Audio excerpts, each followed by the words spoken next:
So Fred, we actually did a very, very good analysis of what it may do this morning pre-market. Remember, we went through the process of figuring out how we examined it. We looked at the filings. We found it was clean. We went over the chart, and it did pretty much what we thought it would do, right, guys?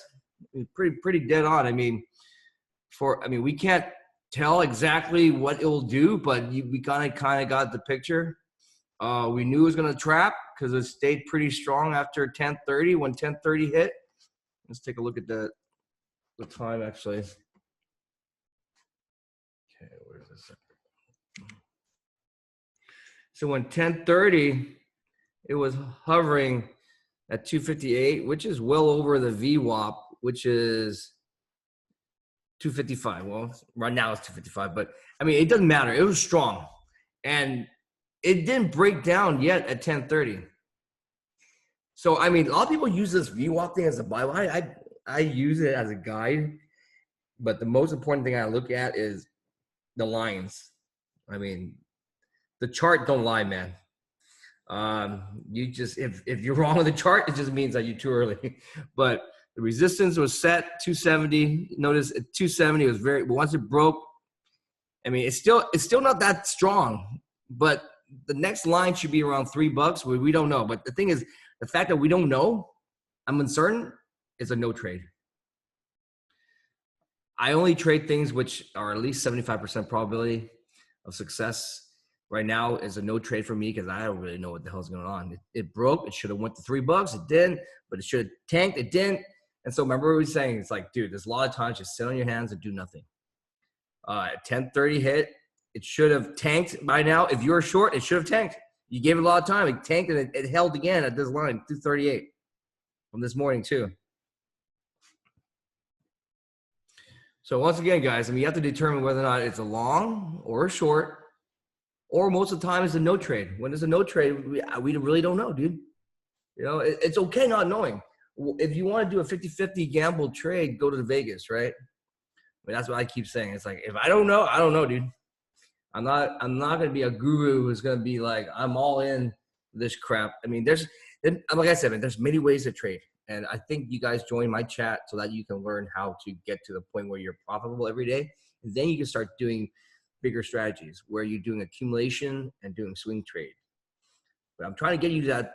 You have to walk before you run. So the first thing you need to do is we analyzed it. So we worked out the process. So you pretty much understand what me and Alex did for years together in private. So me and Alex was on Skype for many years. And Alex found a tweet from 4 years ago.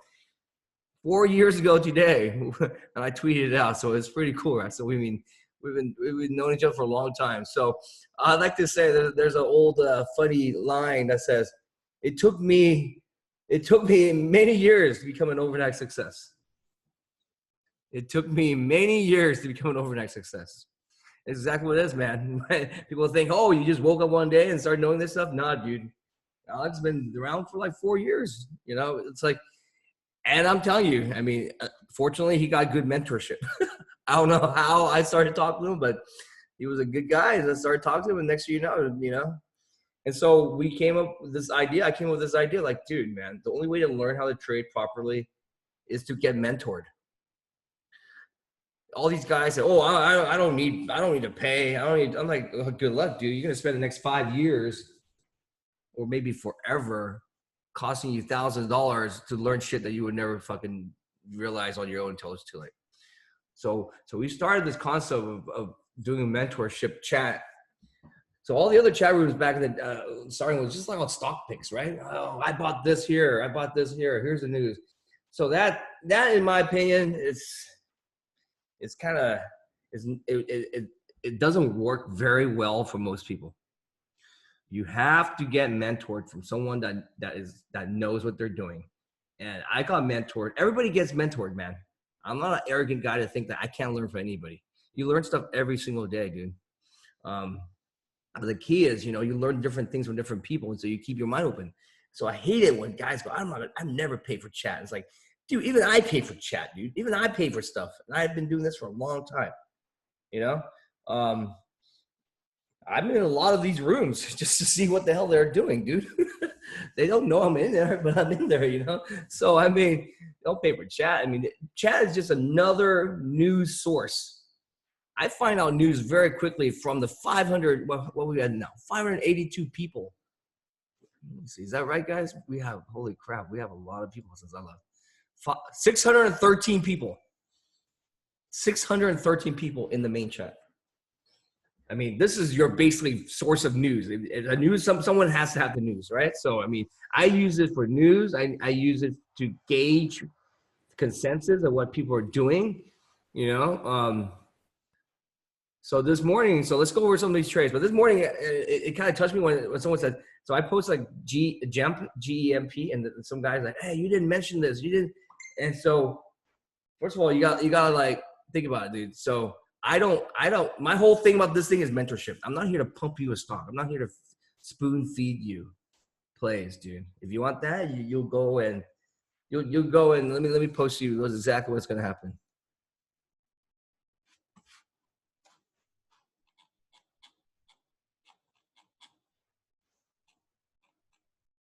Right here, dude. This is exactly a representation of what I used to do when I started out chasing all these guys' alerts, dude. And then, boom!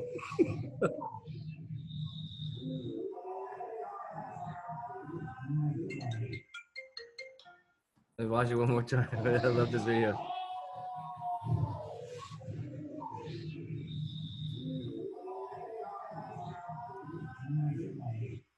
Let me take a look at what happened today in FTech. This is one of the other rooms you want to chase the chart, dude. At the open, boom, dead. Anyways, we won't talk about that, but you get the idea. So I'm not here to give you guys alert plays. I don't, I'm here to.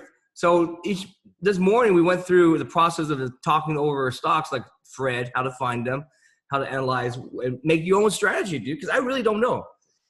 I'm not 100%. I don't know if this Fred's gonna go up or down. I'm just basing it upon my own opinion.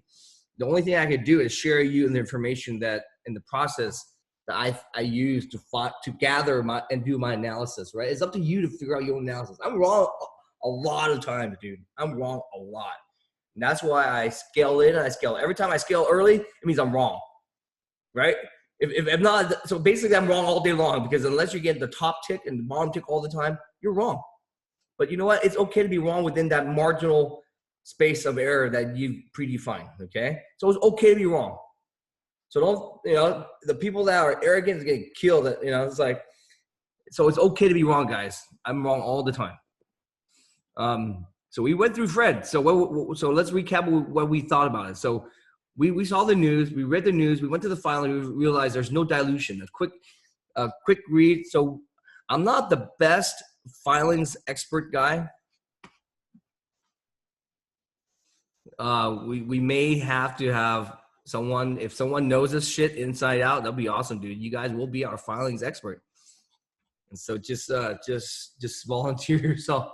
Like I said, man, there's so much to learn in trading. And it's just so much time. I mean, so you have to focus on areas that will translate quickly into money, right? I could be the expert guru on filings. Doesn't mean I'm going to make any money. Most of these guys that are expert filing guys don't make any money. Those guys are the researchers at the big firms, right? The guys that are making the money are the guys that are trading at these firms. They're the guys that are taking the risk, the balls, but they can't do it alone. They have a whole support staff. They have a whole research team. Okay. Unfortunately, we don't have that luxury, but we have a chat room with 500, 600 guys. And between all of our skills put together, dude, it's pretty good to come up with a game plan, right? So this morning, the guys are good at filings. They told me, dude, there's no dilution. That's awesome. So how did I figure that out? Well, this is how I do it, but I'm a rookie when it comes to this stuff still. I never claim to be an expert in any of this stuff. And so I don't rely, but I get help from the team. You guys are all teamwork. This is all teamwork, okay? And then you form your own strategies, dude. That's why you never see me start posting plays like I'm in at this price, I'm out at this price. I don't want you guys to be influenced by me because I'm wrong, dude. I'm not right all the time, But sensing the direction is all that's you need for trading a stock. A stock's either going to go up or it's going to go down. It's in your interest. I don't know why this thing keeps disappearing the time. It's in your interest to, oops, where'd that sucker go? It's basically what you try to do is a stock going to go up or is it going to go down? As simple as that. But the 50-50 is like the really hard thing to do, dude. It's really hard. And so if you don't know it, it's a no play. So in the morning, look what happened. I'll show you what I did for my trades. But the problem there was an outage, dude. So DOS I had some good ass orders. It just DOS fucking fucked me up. So I'm going to show you what I did. I'm going to show you the entire trade that I did on DOS.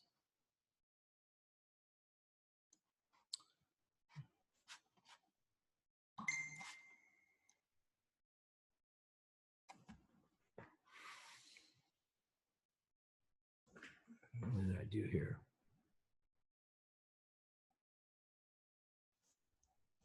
Data config, okay.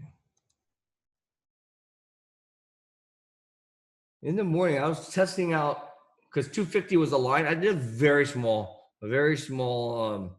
short here as a test. And then when it popped up, I covered it up here. So it was pretty, so I mean, I didn't lose that much. And so what happened was, let me see what I did. Yeah, so I started playing with the short. And then, so it did drop where I covered. And then I went the long side. Because remember I was doing the first bounce long crap? My strategy, I'm sorry. My brain's still not working, but so this whole thing was messed up because of the DOS outage. I wouldn't even want to teach you about this trade. You know, that's why I was really pissed. But you notice, like, so I don't know what the hell is going on here in DOS because I had some blind orders out. Where it got interesting was when I started to long. So these were my longs right here. So when DOS came back on, it was around here, and I long a bunch at 239, so I sold it here. So that was the play that made me green again. So the DOS outage, I don't know what the hell's going on, dude. It came back, and all these weird orders hit. I didn't know what's going on. So DOS kind of screwed me up. But so for me, Fred was all screwed up in the morning. So I don't want to use that as an example, but I recovered from it, and I'm green on that stock as well as another stock. So my whole point is, so there's a couple things, okay? I was really pissed because we examined this very well. So I actually went long here, guys. Remember my first bounce strategy? I was waiting for this drop here. But the thing is, I scaled out some at 57 for 10 cents, and there's another one at 67 for the rest at 20 cents. So I just wanted to make this 270 line. So my whole point was, look where I got in. I got in at this line. So this line was the bottom support. So basically I did this line here. And it worked like a champ, dude, right at the open. Let's take a look at that. 930, see that? These were my longs, actually. So I sold it here. So these were the blind orders. But unfortunately, I didn't sell enough because the DOS went down. So then I sold it when the DOS went back up here for this. And then I went long here. So these were all my long orders. So I had a very nice trade at 239 and pieced it out up here. That's just to recover because I noticed there's a support line here. So I didn't want to use this as an example because it's all screwed up because the outage. What I wanted to talk about this is gotta stay calm, man. I mean, I'm hella pissed. I would have made a lot of money if I sold out here. Hold on, guys.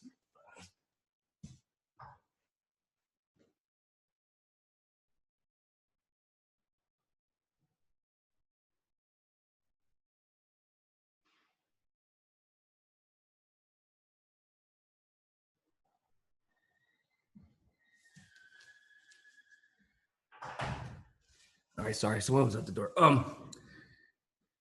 So my whole point of this is to stay calm. Okay, so so there's 2 points to this trade.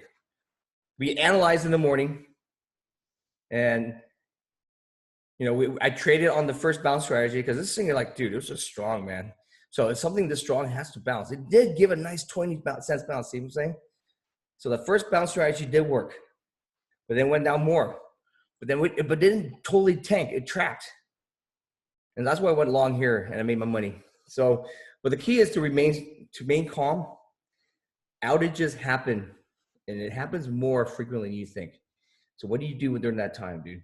There's a couple ways to combat it. To make sure that you don't have too many open orders, and to be lazy about what I call house cleaning. So many times I have open orders and I'm too lazy to cancel because they're way out of the range. They're down here or they're up here. But then there's an outage and then you get swept, right? Or something happens, bad news come out and you get swept. So be very diligent about open orders. Don't be lazy. Don't just set these orders out, wait and hope they will and forget about them. Because oftentimes the algos see your order too, dude. So don't just leave them out there because they see these orders.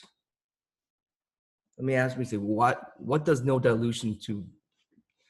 So dilution is if they have an effective, they're selling paper or they're raising funds or doing an offering. So anything that the company is selling shares. That's what I do mean by dilution.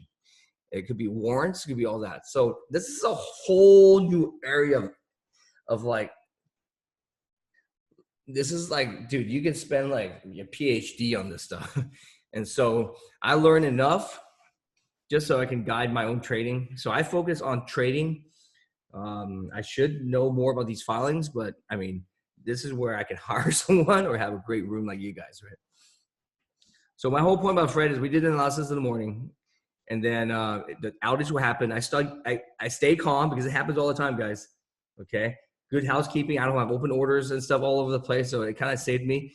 I also had some blind sales out, which kind of filled on this way up. So I mean, it got out, you know. So just basically keep in mind that, hey, you gotta stay calm because you get pissed off and you scream at the broker. What the fuck are you gonna do, man? It's like it's not his fault. The DOS went down. Everyone's blaming other people. At the end of the day, you're the one that has to suffer the loss. So if you get heated and do a revenge trade, that's when things melt down. And so I stayed calm. That's the key thing. So a good learning lesson is shit happens, man. That's out of your control. What do you do about it? Whine and cry all day or just get over it? The quicker you get over stuff, the better it is. So I stay calm, and now it's just a memory. It's like, okay, it's just another fine. Today I may not make as much money as I should have. Okay, well, what, you know, fuck. Life goes on, right? No one's gonna feel sorry for you. So, and then once again, the 1030 rule, man, fucking saved our ass, right? If you're short, we kept warning the room. If you're short, be careful, because it's still strong. The VWAP does not show everything. VWAP, this thing is hovering around VWAP at 1030. Okay, so these guys are just trading off of the VWAP exclusively. It's like, dude, you guys are you're like driving a car with one eye. You're not gonna see like in back of you, you know, on their side of you. So you gotta be careful. You have to use all this kind of indicators, right? And now look, it's still hovering at 270, man. It could tank down or it could break out. So I told the room 280 would make a stop. The high was 277. So I think Bear left and left his trade. He's short about 270, and I think his stop was like 280 or something. And then, but anyways, you know, it's still within the range. It should have broke out. I don't know what's going on, but you know, it's still a no trade because I'm not confident. But if you are willing to take 10 cents risk, this could have been a good 270 line to short with a 10-cent stop. The risk reward might have been there. But let's take a look at so once the system came up, this is a better trade. Jump. I actually topped it up here. How did I find this jump? Remember what I said? Jump right here. This is called what I call a continuation or a low-hanging fruit play.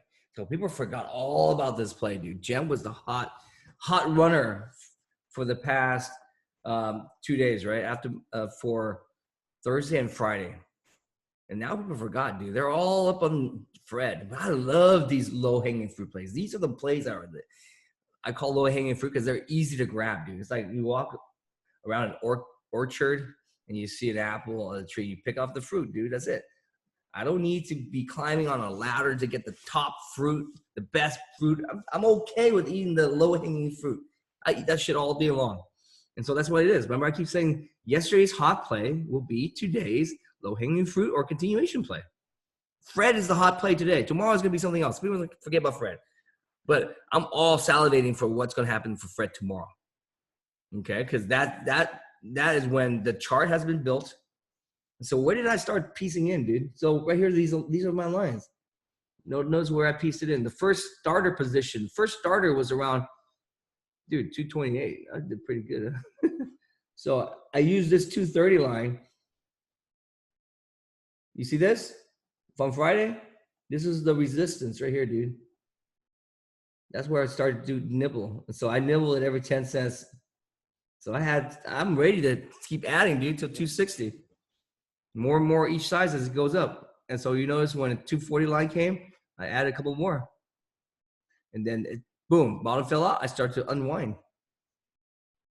And there, as simple as that, man. No one's looking at this. Simple, low-hanging fruit, no stress. Nobody pumping this shit in the chat room. No one's messing up. So this is a natural organic play, man. These are my favorite type of setups. I'm telling you, my favorite type of setups. And so this is more of what I want. This is a strategy that I think you guys can all do because it's slow. It's not a momentum play, guys. When you're starting out, stuff like Fred scares the shit out of me. It's too damn fast. I don't know what the hell's going on. It's too damn fast. You have fucking chat room guys pumping stuff, low flow. This is way too fast for me. That's why I like shorting, because shorting is slower. I don't have to be the first guy buying it. And so I wait. And so that's why I like bounce plays. Right? I mean, I missed this. I didn't wake up enough. So I waited for the big first correction. The first correction, I call it the first bounce, but it could be the big first correction, first wash play, right? And I got my simple move. And most of you guys, I mean, you guys go to work. You guys not doing this full time. The ones that are doing full time, know what they're doing. But I think most of you guys go to work. And so I wanted to teach you guys that strategy that you only need to work from an hour a day, dude. And you get that, you get that one good move, that two good move, and you're done for the day. So this is the move that, so those are the two strategies I think that most people can learn to do. They're not fast strategies. They are basically, you stalk these, you hunt them down, So JEP is a perfect example, man. Look at this chart. Low hanging fruit, right back. And so there's tons of these guys. Tomorrow, NLST will be one. TTNP will be one. All these, Fred will be one. So everything that's happened today is going to be tomorrow's hot runner, guys. I mean, today's hot runner is going to be tomorrow's like low hanging fruit. That makes sense? And so this is just my strategy. Alex will have a different strategy. Everybody have a different strategy. And pretty much, I think, let me see, what else, guys? Any other questions?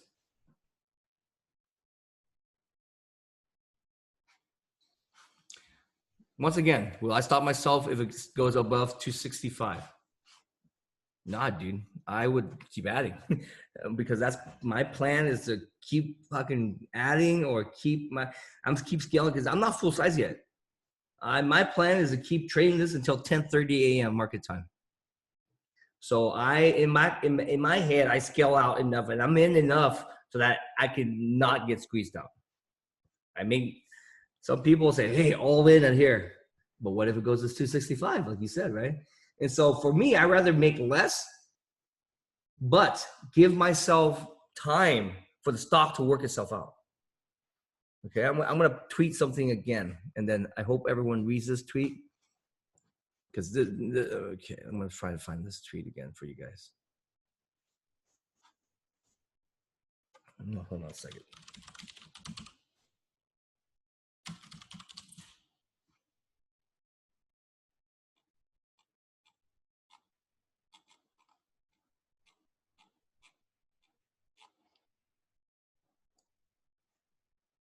It's a tweet about a small size. How small size actually makes you more money.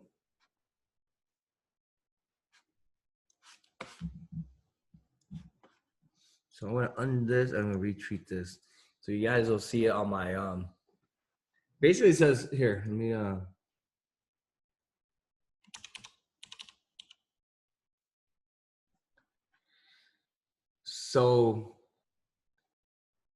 So this is advice I gave a long time ago, way before this too, on like someone's struggling. So if you're struggling, what do you do?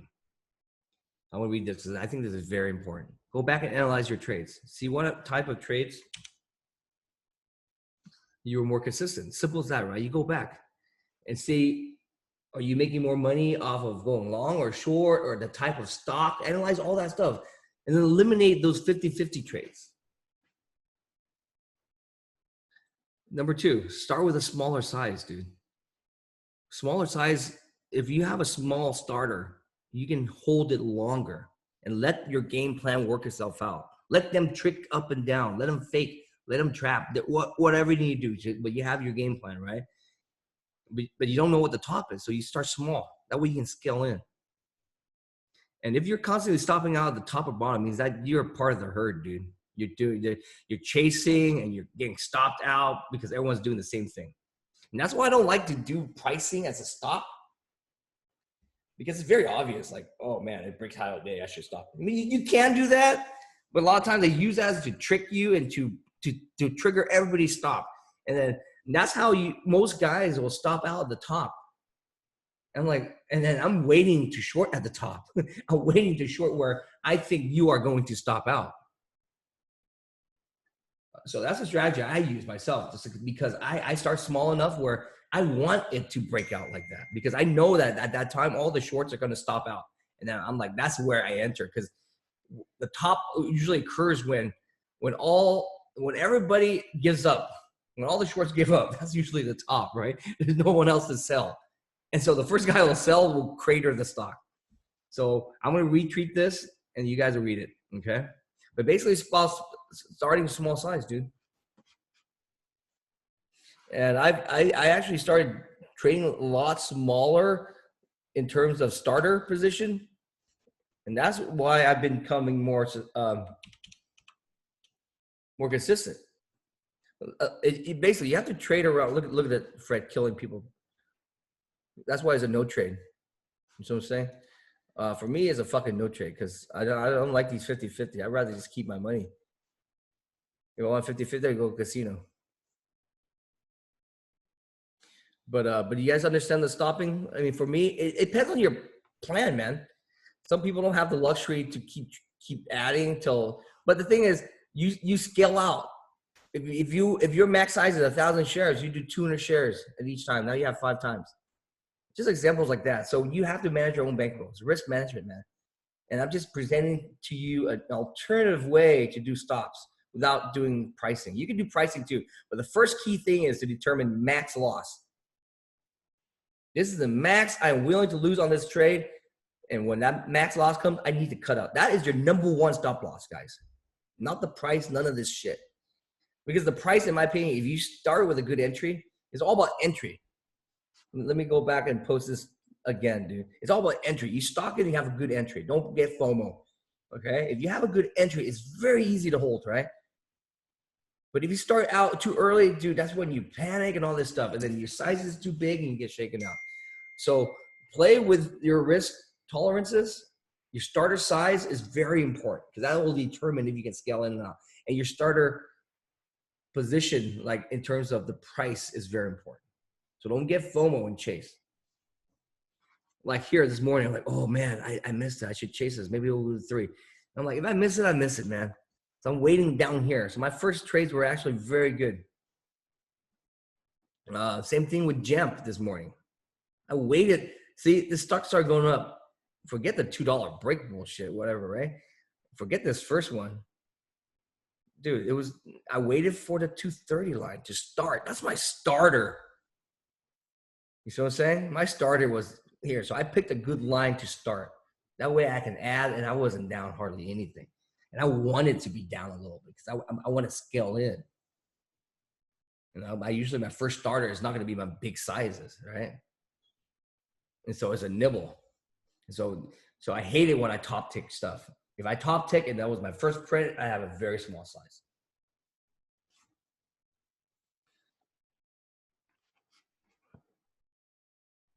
Any other question, guys? Yeah, today is a pretty slow day. Like I said, man, not every day is gonna be monsters. The key is to wait and just wait for those couple of trades that will make your day. So I mean, I went from red now green. I'm chilling, having a good time. I mean, I'm just waiting till tomorrow. That's it. I would have been up very nice if DOS didn't go down, but shit happens. And now I'm looking at Fred. I'm like, cool, man. Go to $3. And that was the next play. So the next time interval that you're gonna see is right now. It's around 1:30, 2 o'clock.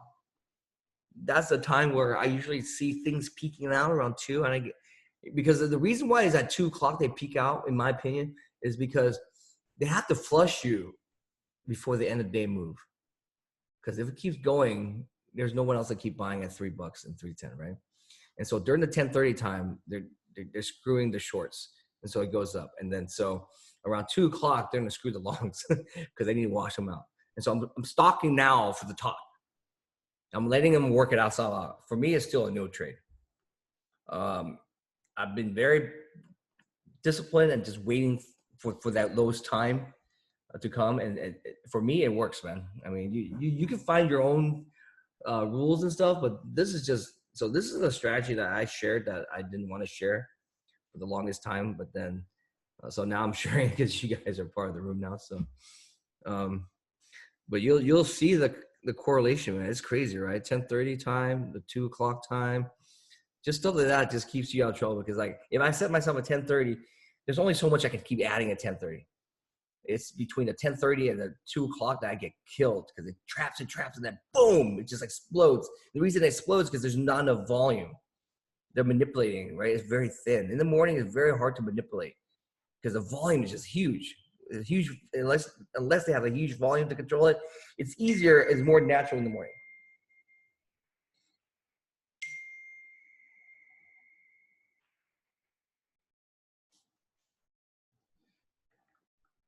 Hold on, I got a text.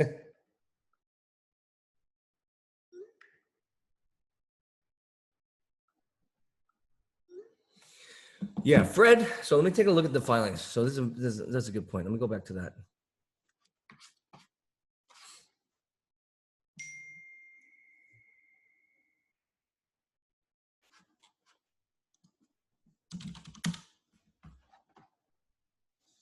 So I use FinViz just to do a quick over.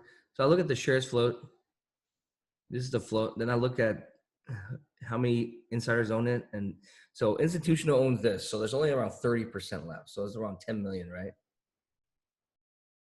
And then this says 20%. I don't know. I go to Yahoo. I see a different thing. Remember, there's no exact knowing what's short and all that. I mean, that stuff all delayed info anyways. There's no, there's not real time. There's no real time short inventory. You can't do it. It's just too hard. So they don't do that. They probably do it every week or two. Now they do a T+2. They may be able, but there's no way we would know. Exactly, right? So Fred, you go to stats here. So these are the two main sources I look quickly for this stuff. Here shows the float. See, they're all weird. They're all different. Float is very difficult to. Shares outstanding you can find out by looking at the filings, but float is tough. I unless someone has a real 100% source of finding these floats, they vary from these sites to sites. Because I mean, float is basically the shares outstanding. So all the shares are issued. Float is what's free trading, meaning like available to trade. The rest are locked up somehow, right? And so we know that there's 68. So this is pretty accurate. It's the same as the FinViz, but this short as of August 14th, this is still like, this is a long time ago, dude, in trading world. It's like a month, right? 40%. So, I mean, you kind of do it in your head. So the reason why this is important, once again, I go back, I go, hey, this looks like a giant ass float. But in reality, it's not. It's only 30%. See? So this is more accurate. How many institutions own this? So institutions not likely to be day trading this stuff, right? So they're holding it. And the fact that there's so much institutional ownership means like, it shows me that this is kind of like a real company, man. You know, it's not like it may be, I haven't looked at the filings to see how much they owe and all that stuff, but this is a real company, meaning like it's not a virtual one-man shop that, you know, so it's a semi-real company. Well, it is a real company if Walgreens are paying for that stuff, right? And so we win the final. There's no dilution. I couldn't find much on it. You know, I read the 8K that was out. So you know, we guessed as much as we can. There's no way to know 100%. Okay, and so you know, we made our money. We made a strategy in the morning. We made the money. I did the first bounce strategy because it was very strong. So I picked it. I knew that this will bounce. So I just waited for that big correction. I knew there was always going to be a correction because it's like setting up, like it can't go any more. It needs to trap someone. It needs to trap the shorts and need to clean up the longs. So I waited for that. So that I made my money there. I made my money on this bounce. You know, short side was very difficult. Let me see. I actually lost money on the short, but it was a small loss. And then I did the gem. So that pretty much made my day. You know. So what was the question? Let's see. How is it knowing that the institutional ownership, all that affect my trade? It affects it because so now all of a sudden the huge float is actually a small float. And if you factor in the shorts, you know, it becomes even smaller. And that's how this stock is able to move 71%. It was a big float, it would never move. But the fact that the real shares that you are able to trade is not that large. So in essence, you're trading like a 10 million float with a 20% short interest.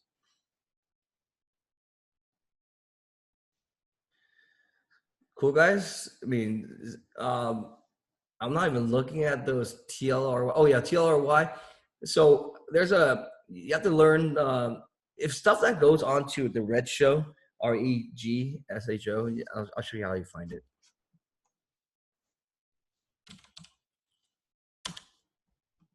Or show list. I'd be careful while shorting. So TLR went on there today. It just means that now it's really hard to short the stock.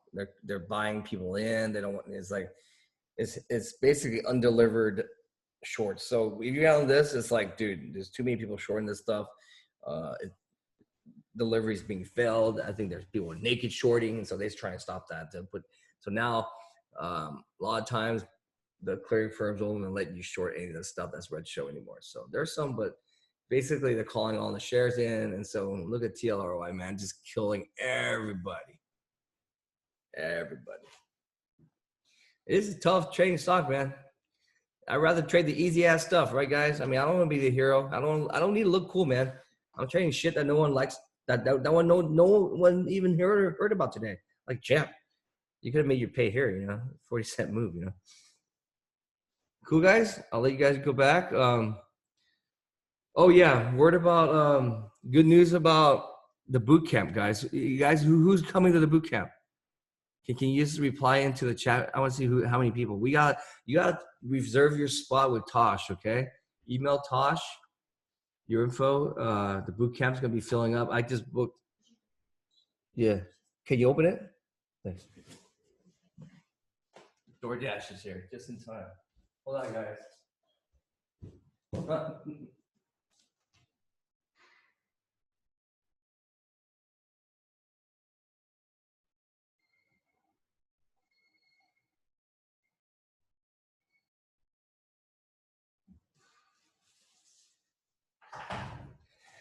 Cool. My DoorDash is here. But yeah, I just booked a cool cover band for us. You know, something fun. Didn't cost too much, but I think this conference will be really cool. You know, this is the first one. We're gonna use this to learn to do a big one. So don't worry, we're gonna do another conference. This one I just did it quickly for a month because I wanted it to just to do it because we haven't had a meetup over here in the West Coast yet. So I decided to do a meetup / boot camp at the same time for you guys. We will record it and we will post it up for members. Cool, guys. I'll talk to you guys on chat. See you guys later.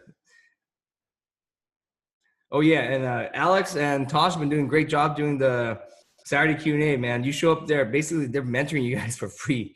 You know, they're giving up their weekends to do this, and they're gonna implement every week, have a Q&A video, pick one guy to do a mentorship for too. So it's really cool. They're offering their time on the weekends to help mentor you on a one-on-one basis. So take advantage of that, guys. Cool, guys. I'll see you guys.